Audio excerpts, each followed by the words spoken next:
জগৎবাসী কেমন আছেন সবাই? আজকে আমি আমার যে বন্ধুটার প্রিয় কবিতা পড়ব।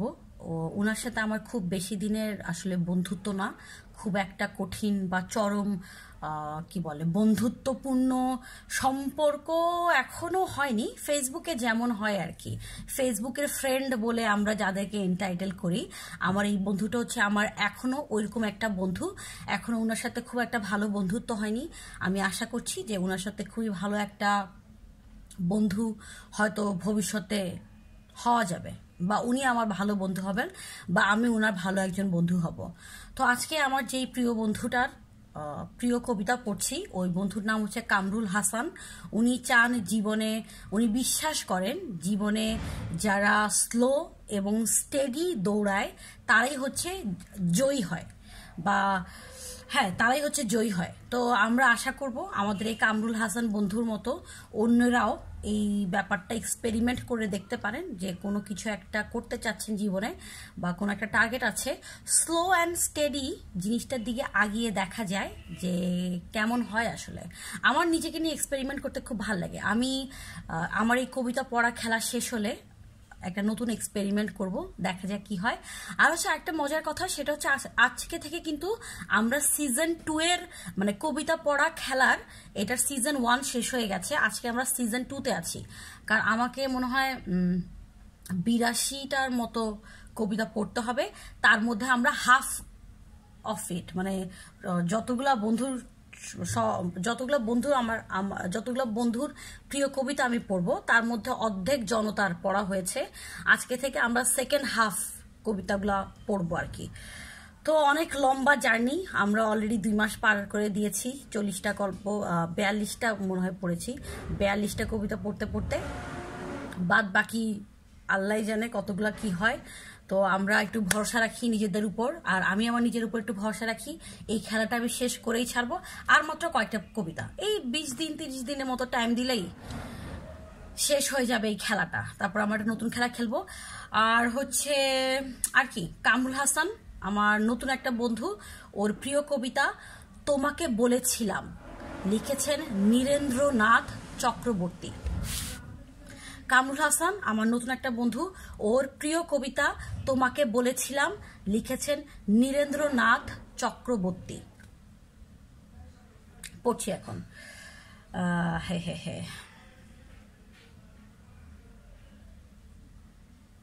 তোমাকে বলেছিলাম যতই দেরি হোক আবার আমি ফিরে আসব তল আধারি অসত গাছটাকে বায়ে রেখে, ঝালোডাঙ্গার বিল পেরিয়ে হলুদ ফুলের মাঠের উপর দিয়ে আবার আমি ফিরে আসব। আমি তোমাকে বলেছিলাম এই যাওয়াটাই কিছু নয়, আবার আমি ফিরে আসব। ডগডগে লালের নেশায় আকাশটাকে মাতিয়ে দিয়ে সূর্য যখন ডুবে যাবে, নৌকোর গুলোয় মাথা রেখে নদীর ছলছল জলের শব্দ শুনতে শুনতে আবার আমি ফিরে আসব। আমি তোমাকে বলেছিলাম।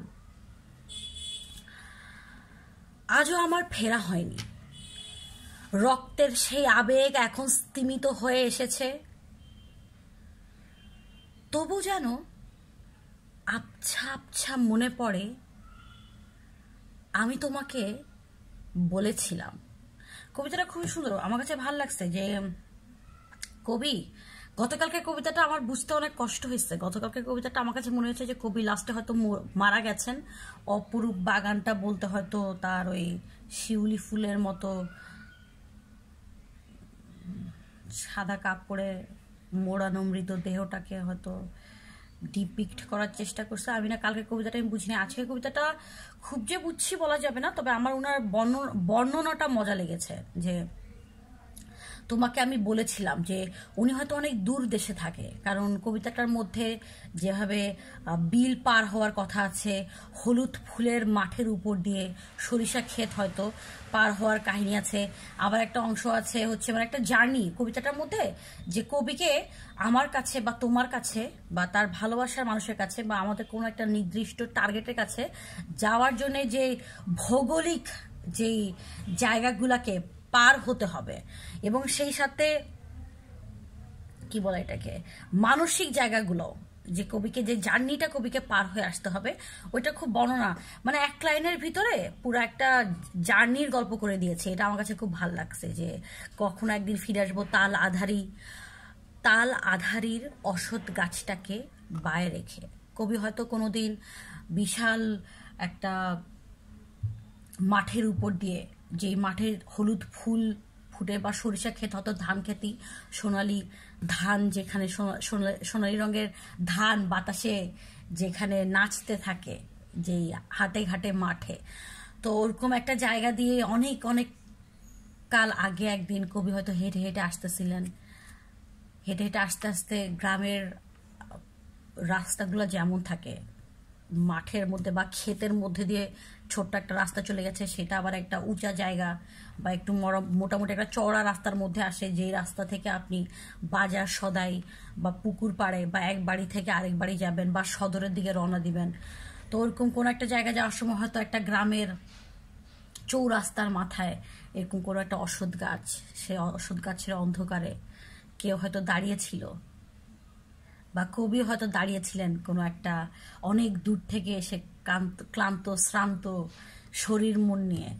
মজা লাগছে, আরে আমি অনেক ইলাবোরেট করতেছি জিনিসটাকে, এটা তো বুঝে যাইতেছে কবিতাটার ওই জার্নি ব্যাপারটা, যে কবিকে শুধু মানসিকভাবেও না, শারীরিকভাবেও অনেকগুলা দূরত্ব পার করে কবি কাউকে একদিন বলেছিলেন যে আমি আবার ফিরে আসব।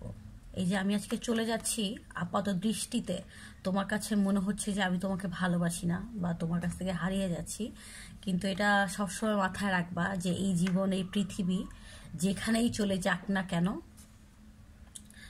আমি ঠিকই তোমাকে খুঁজে বের করব।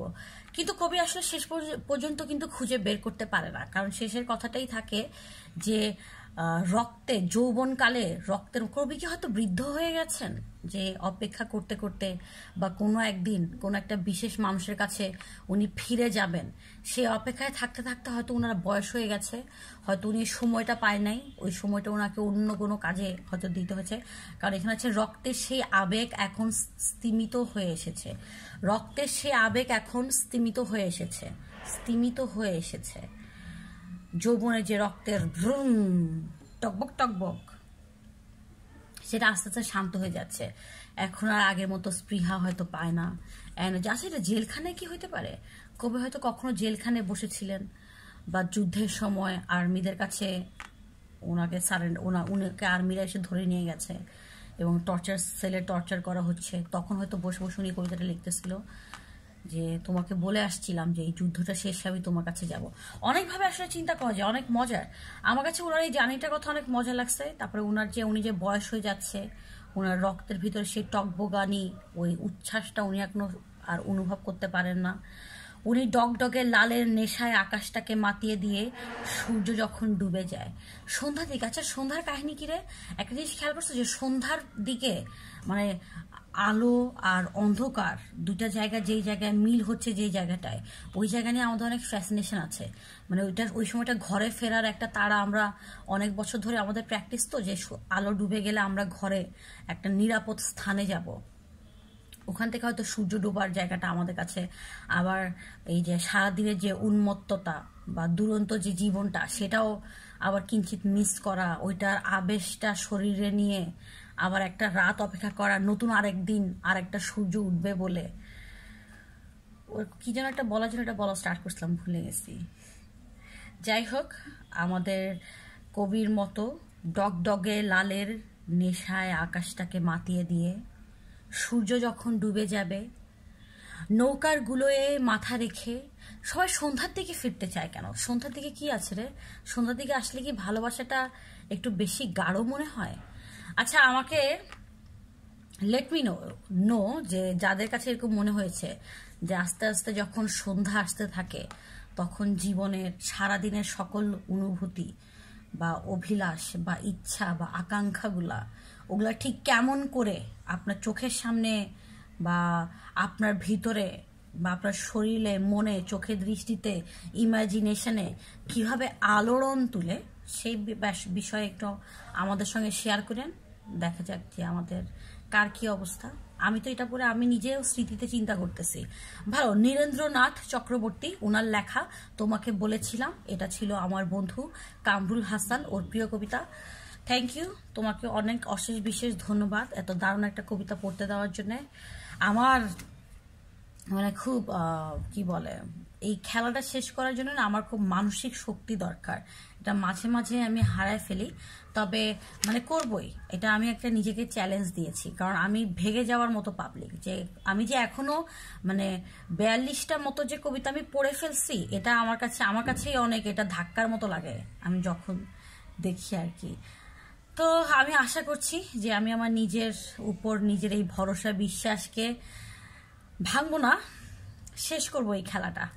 যাই হোক, সবাই ভালো থাকেন, গুড নাইট, টাটা। অনেক নতুন নতুন মজার মজার সব কবিতা নিয়ে, নানা ধরনের জার্নি নিয়ে, নানান ধরনের জীবনের গল্প নিয়ে আবার কালকে আপনাদের সামনে আমি আয়সা পড়বো। ততক্ষণ পর্যন্ত টাটা, গুড নাইট।